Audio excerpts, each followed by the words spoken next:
उसको लेकर करके हाय तौबा मचाई जा रही है। वह भी पूरे तौर पर एक खबरें बनाई जा रही है।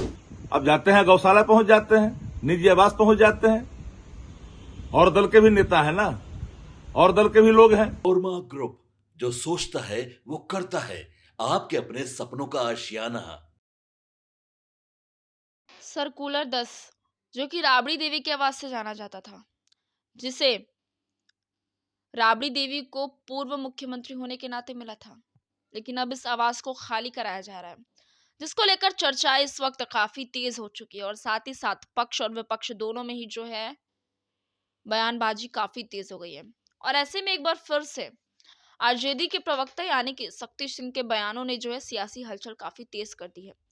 उन्होंने अपने बयान में साफ साफ राबड़ी आवास को खाली करने को लेकर और साथ ही साथ जिस तरीके से उन पर तंज कसे जाते हैं कि प्लांट कहाँ से लाए, गमले कहाँ से लाए, कहाँ जाएंगे, कहाँ पर रहेंगे वो लोग, और साथ ही साथ खुदाई तक कराई जाएगी ताकि इधर उधर कुछ लेकर तो नहीं गए, क्योंकि इस तरीके के तमाम बयान जो है सत्ता पक्ष की तरफ से, प्रवक्ताओं की तरफ से उन पर लगाए गए थे, जिसके बाद अब खिसियाए बौखलाए नजर आ रहे शक्ति सिंह। और क्या कुछ कह रहे हैं उनके बयानों को सुनिए। कुछ लोगों ने ठान लिया है, उसमें संस्थानें भी शामिल हैं, कि लालू प्रसाद जी को जितना बदनाम करो हमारी राजनीति जो है निखरेगी। बिहार के लोग भी समझते हैं इन बातों को। पूर्व मुख्यमंत्री हैं श्रीमती राबड़ी देवी जी, विभाजित बिहार के भी, एकीकृत बिहार के भी। आदरणीय लालू प्रसाद जी बिहार के पूर्व मुख्यमंत्री हैं, भारत सरकार के मंत्री हैं। मैडम श्रीमती राबड़ी देवी जी सदन के सदस्य हैं, इंटाइटिल हैं, आवास में रह रहे हैं। उसको लेकर करके हाय तौबा मचाई जा रही है। वह भी पूरे तौर पर एक खबरें बनाई जा रही है। मुझे हैरानी होती है, आदरणीय लालू प्रसाद जी, श्रीमती राबड़ी देवी जी किस भवन में जाएंगे, निजी में जाएंगे, सरकारी में जाएंगे, इसको लेकर के आपको चिंता क्यों हो रही है? उनका निजी फैसला होगा कहां जाएंगे वो। अब जिस तरह से 10 नंबर के आगे जमकड़ा लगा कर करके आने जाने वाले लोगों का आप स्क्रीनिंग करते हो और सबको खबर का हिस्सा बनाते हो, यह ठीक नहीं है लोकतंत्र में। यह लोकतंत्र का स्तंभ नहीं माना जाता है इस तरह की प्रक्रिया को। अब जाते हैं गौशाला पहुंच जाते हैं, निजी आवास पहुंच जाते हैं, और दल के भी नेता है ना, और दल के भी लोग हैं। कई सरकारी आवास हैं जिसमें अनधिकृत तौर पर लोग अभी भी रह रहे हैं, बड़े बंगले हैं, उस पर चर्चा क्यों नहीं होती है? कुछ लोग तो कह रहे हैं कि 10 नंबर में तहखाना बना हुआ है। अब डेट निर्धारित कर दीजिए, सरकारी आदेश निकलवाइए और मौजूदगी में तोड़वाइए, और आपको लेना पड़ेगा, शपथ लेना पड़ेगा। अगर कुछ नहीं निकला तो आपको राजनीतिक जीवन से संन्यास और इस्तीफा भी करना पड़ेगा। भ्रामक खबर चला करके इमेज को डेंट करने से कुछ होने वाला नहीं है। जनादेश मिला है 202 का आपको, जैसे भी लाया है जनादेश आपने, मशीनरी मैनेजमेंट से लाए, चाहे जिस खजाने खाली करके लाए आप, सत्ता चलाइए ना। 2 लाख रुपया दीजिए उन महिलाओं को जिनको आपने 10,000 रुपया दिया था सीड मनी के रूप में। चर्चा उस पर होनी चाहिए। क्या है खजाने की स्थिति, श्वेत पत्र जारी करनी चाहिए। बजट एलोकेशन कितना था, किन योजना मद में पैसा आया, वो पैसा कहां ट्रांसफर डायवर्सन हुआ, इस पर चर्चा होनी चाहिए। तो लगातार चर्चा करते हैं।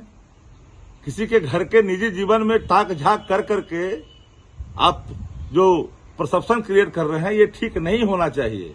ऐसा नहीं होता है। अब प्लांट पर चर्चा, अब कोई खरीद करके नर्सरी से प्लांट लाए, दालचीनी का, बादाम का, संतरा का, ताबूस को लेकर के भी खबर।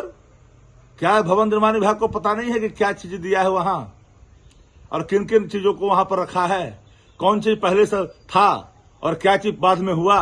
जानकारी है, सबको जानकारी है, उसके भी कागजात होते हैं। तो सामने आकर करके उस पर बात होना चाहिए। इस तरह के फर्जीवाड़े चीजों को परसेप्शन बनाना, यह लोकतांत्रिक तरीका नहीं हो सकता है। तो सुना आपने किस तरीके से शक्ति सिंह जो है वो अपना गुस्सा भी दिखा रहे, खिसिया भी रहे और कहीं ना कहीं सही बातें भी कह रहे हैं कि ये लोकतंत्र का हनन है। किसी के निजी जीवन में हमें इंटरफेयर नहीं करना चाहिए। और साथ ही साथ वो ये भी कह रहे हैं कि अगर आपको इतना ही शौक है तो आइए आकर खुदाई करवाइए, लेकिन अगर आपको इस दौरान कुछ नहीं मिलता है तो आपको ये शपथ भी लेनी होगी कि नहीं मिल रहा है तो फिर मैं अपनी राजनीतिक जीवन से इस्तीफा देता हूं, मैं दोबारा लौट कर राजनीति में नहीं आऊंगा। ये तमाम चीजें उन्होंने कहा और कहीं ना कहीं जो राबड़ी देवी का आवास है उसको खाली कराने को लेकर जितने भी प्रवक्ता सत्ता पक्ष की तरफ से उन पर तंज कस रहे थे, उनके बयानों पर विराम साधा है। बहरहाल इस खबर को यही छोड़े जाते हैं। मैं स्वेच्छा बने रहे भारत लाइव के साथ। आपके सपनों को हमने सजाया है, ई होम्स पैनोरामा को हमने बनाया है। ई होम्स मेरा एक सपना था जिस पे मैं पिछले 4 साल से काम कर रहा था। हमने जो बनाया है वो सबने है माना।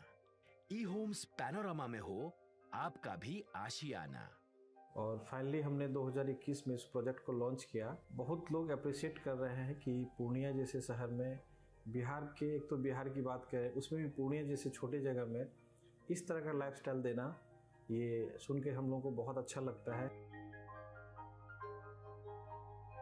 ई होम्स में हमने कुछ और भी किया है, जैसे हम जिस जगह में रह रहे हैं हमारे फैमिली सिक्योर हो, उनको सिक्योरिटी का ध्यान में रखा है। आपकी सुविधा और सुरक्षा आपके लिए खास है, ये आपका विश्वास है। इसमें आर्टिफिशियल इंटेलिजेंस का 7 लेयर सिक्योरिटी का हमने इस्तेमाल किया है। लस ग्रीन कैंपस को बनाया है। यदि हमारा बाउंड्री वाल है तो वो वर्टिकल गार्डन है।